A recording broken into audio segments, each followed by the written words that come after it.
भैया तमिलनाडु में राजनीति का गंदा खेल खेला जाना शुरू हो चुका है। टीवी के पास बहुमत का आंकड़ा है, लेकिन तब भी सरकार बनाने नहीं दी जा रही है। सोशल मीडिया पे राजनेता, एक्टिविस्ट, पत्रकार ये सब बोल रहे हैं कि तमिलनाडु के गवर्नर टीवीके को सरकार बनाने आखिर क्यों नहीं दे रहे, जब तलपति विजय लगातार बोल रहे हैं कि उनके पास बहुमत का आंकड़ा है, उनकी पार्टी के साथ साथ उनके सहयोगियों दलों का समर्थन भी है, तब भी उन्हें सरकार बनाने नहीं दी जा रही है। दूसरी तरफ तमिलनाडु के गवर्नर प्रेस रिलीज जारी करके यह बता रहे हैं कि तलपति विजय के पास वो नंबर नहीं है जो सरकार बनाने के लिए जरूरी है।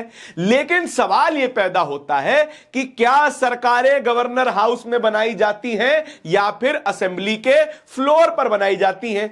क्या यह महीन सा डिफरेंस गवर्नर साहब को पता नहीं चलता है? दूसरी तरफ जब भाजपा जोड़तोड़ करके कहीं और सरकार बनाती है तो गवर्नर साहब तुरंत सरकार बनवा भी देते हैं और नए मुख्यमंत्री को शपथ भी दिलवा देते हैं। लेकिन तमिलनाडु में जब भाजपा रहित सरकार बनने जा रही है तब ऐसा नहीं होता हुआ दिखाई दे रहा है।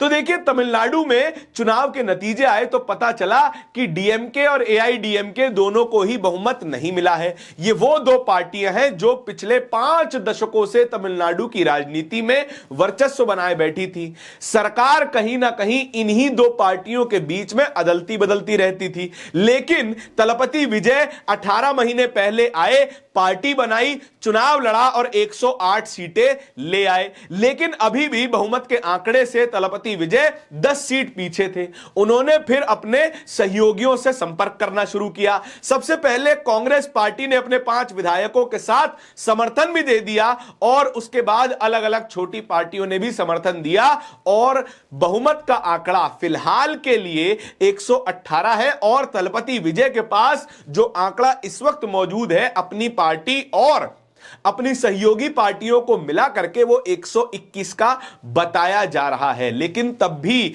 गवर्नर साहब जाने क्यों तलपति विजय को सरकार नहीं बनाने दे रहे हैं। कम से कम लोग क्रिटिसिज्म तो यही कर रहे हैं। सीनियर जर्नलिस्ट राजदीप सरदेसाई ने एक लंबा पोस्ट लिखा है और शेयर की है वो प्रेस रिलीज जो कि गवर्नर हाउस से सामने आई है, लोक भवन तमिलनाडु से सामने आई है। क्या लिखा है यह भी जरा देख लीजिए। Important, Tamil Nadu governor Rajendra has an official Lok Bhavan release told Vijay and TVK that requisite support has not been established for him to be sworn in।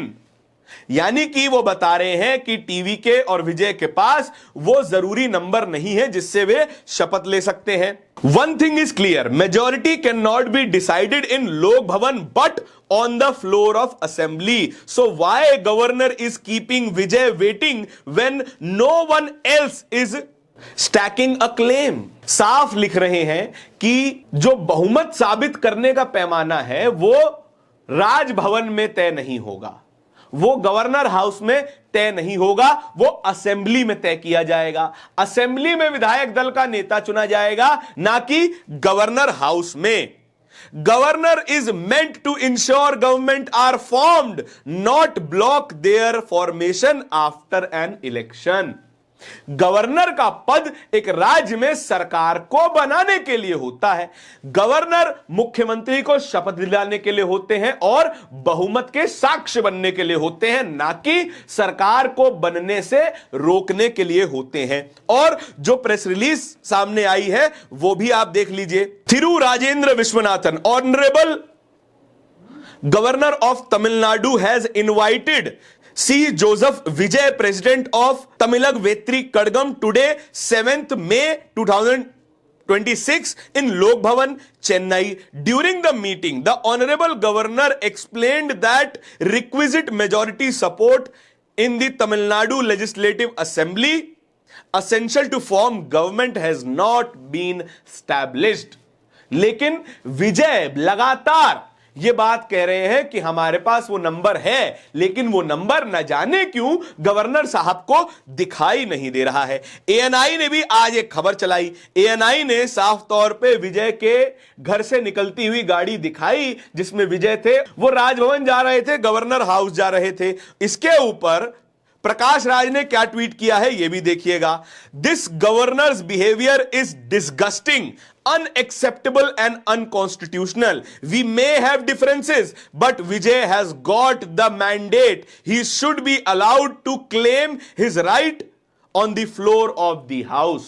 Prakash Raj खुल करके कह रहे हैं कि तलपति विजय से उनके डिफरेंसेस हो सकते हैं, लेकिन जो गवर्नर साहब का बिहेवियर है वो डिस्गस्टिंग है, घिनौना है, अनएक्सेप्टेबल है, अस्वीकार्य है और गैर संवैधानिक है। विजय के पास मैंडेट है और उसको अधिकार मिलना चाहिए अपना सपोर्ट साबित करने का, लेकिन ऐसा होता हुआ तो कतई दिखाई नहीं दे रहा है। हर तरफ खबर चल रही है, कोई भी दल सरकार बनाने का दावा नहीं पेश कर रहा है, ना डीएमके, ना एआईडीएमके, ना मुस्लिम लीग, ना ही कांग्रेस, ना ही बीजेपी, लेकिन तब भी टीवीके को सरकार नहीं बनाने दी जा रही। डीएमके के नेता एमके स्टालिन ने भी कहा है कि विजय को सरकार बनाने दीजिए, हम कोई संवैधानिक संकट नहीं चाहते। संवैधानिक संकट क्या है यह भी आपको बता देते हैं। आज 7 मई 2026 है और 3 दिन बीत जाएंगे और सरकार नहीं बनेगी तो राज्य में राष्ट्रपति शासन लागू हो जाएगा और राष्ट्रपति शासन के 6 महीने बाद एक बार फिर चुनाव करवाने की जरूरत पड़ेगी। क्या गवर्नर साहब ये चाहते हैं? यह सवाल है, सामान्य सवाल है कि तमिलनाडु में राष्ट्रपति शासन लगे और चुनाव दोबारा हो, दोबारा लोगों का पैसा खर्च हो, दोबारा रिसोर्सेज खर्च हो, दोबारा 10, 15, 20 दिन की लंबी प्रक्रिया की जाए, दोबारा इतना पैसा फूंका जाए, दोबारा रैलियां हो, तब जाके सरकार बने? ऐसा नहीं होना चाहिए। असल में जिसके पास मैंडेट है, जो सिंगल लार्जेस्ट पार्टी है, सबसे पहला मौका उसी को मिलना चाहिए।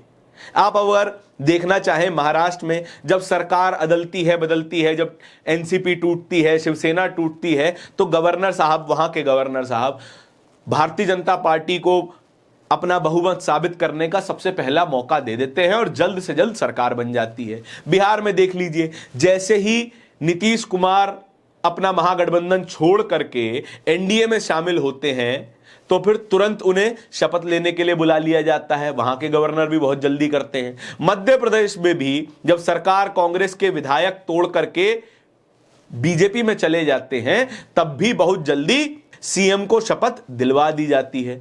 लेकिन तमिलनाडु में ऐसा नहीं हो रहा है। तमिलनाडु में ताजा ताजा रिजल्ट आए हैं और गवर्नर साहब बार बार कह रहे हैं कि नंबर नहीं है, नंबर नहीं है, लेकिन नेता कह रहे हैं हमारे पास नंबर है, फ्लोर पे साबित करने का मौका तो दीजिए। इस पूरी खबर के बारे में आपके क्या विचार हैं कमेंट सेक्शन में बताइएगा जरूर। इस तरह की और भी खबरों को देखते रहने के लिए बोलता हिंदुस्तान को सब्सक्राइब जरूर कीजिएगा। बहुत बहुत शुक्रिया।